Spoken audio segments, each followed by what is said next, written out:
This is Optimal Finance Daily, episode 503. What happened when we stopped spending money for a whole week? By Philip Taylor of ptmoney.com. And I'm your host and narrator. My name is Dan. I'm here each weekday reading to you from some of the best personal finance blogs on the planet.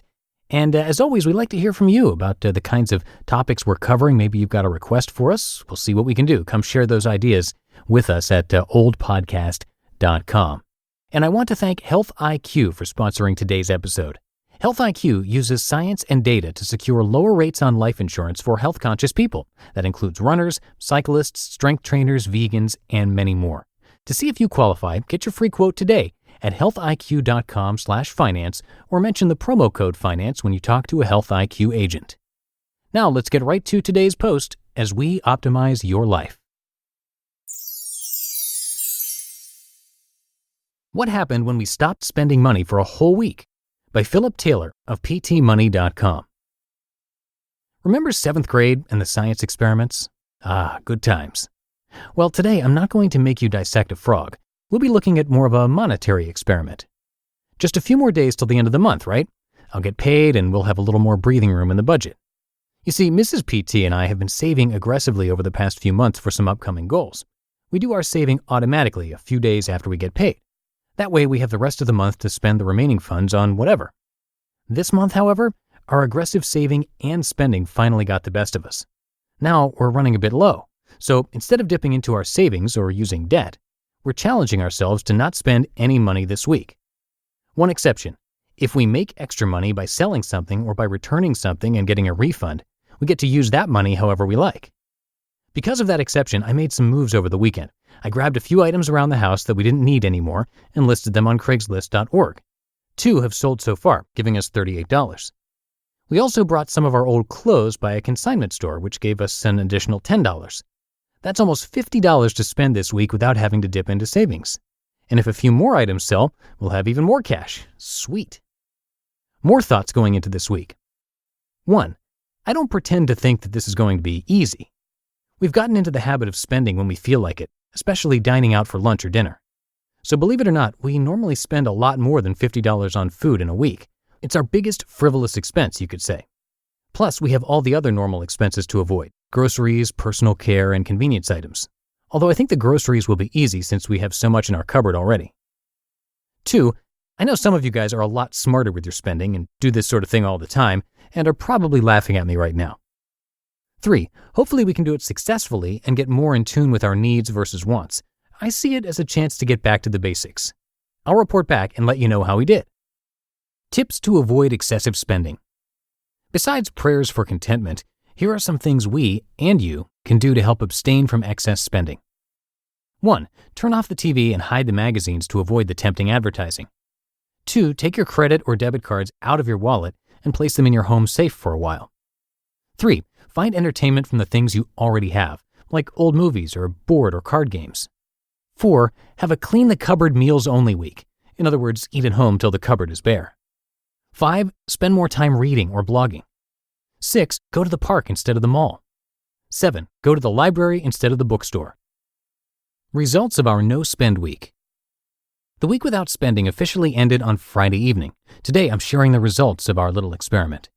In case you missed it, last Monday I shared that Mrs. PT and I were doing a week without spending, Sunday through Friday, to help us stay on track with our saving and help reduce some of the clutter in the house and food in the cupboards. The only exception to the no-spending rule was that if we earned extra money during the week, we could use that as we pleased. So how'd we do? Here are the actual results in no particular order. Beginning balance, $0. Craigslist sales, $38. Consignment shop, $10. PT's return, $74. Mrs. PT's return, $16. PT's Tuesday lunch, minus $10. Sunday dinner, minus $13. Sunday groceries, minus $60. Friday dinner, minus $3. Christmas cards, minus $42. Birthday card and baby clothes, minus $7. Ending balance, $3. So I'd say it was a success. We actually made $3 at the end of the week. The Christmas cards were a purchase we already had planned, and due to a sale price ending during the week, we decided to make the purchase this week rather than next. Excuses, I know. The Craigslist sales and consignment shop money were quick money, as were the returns. The dinner Friday night was a feast at Boston Market. They were running a $1 dinner special. We still have about $100 worth of items on Craigslist, which hopefully will sell soon. Here are some more thoughts about the week. 1. It wasn't that hard to eat more meals from home thanks to Mrs. PT creating some excellent meal choices for us throughout the week. This made the meals outside the home more special. 2. Making extra money to spend wasn't that difficult. While there might not always be things to return on hand, there seems to be always something lying around that we could sell on Craigslist. We have a bunch of clutter. 3. The clothes consignment shop was easy money too. Although the lady at the counter told me my styles, that didn't sell well, were a bit dated. I took that as a compliment and quickly dropped those items off at Goodwill. 4. It didn't take much planning to prevent those impulse convenient items. 5. This is something we should do at least once a month. We really could use to do this sort of thing more often. Recently, we've gotten lazy with our spending and we haven't always made the conscious choice with our end goals in mind. This week helped us to be more aware about our spending and live more within our means. You just listened to the post titled, "What Happened When We Stopped Spending Money for a Whole Week" by Philip Taylor of PTmoney.com. And a big thank you once again to Health IQ for sponsoring this episode. Health IQ uses science and data to secure lower rates on life insurance for health-conscious people. That includes runners, cyclists, strength trainers, vegans, and more. In fact, 56% of Health IQ customers save between 4 and 33% on their life insurance. They're able to do that because physically active people have a 56% lower risk of heart disease, 20% lower risk of cancer, and a 58% lower risk of diabetes compared to people who are inactive.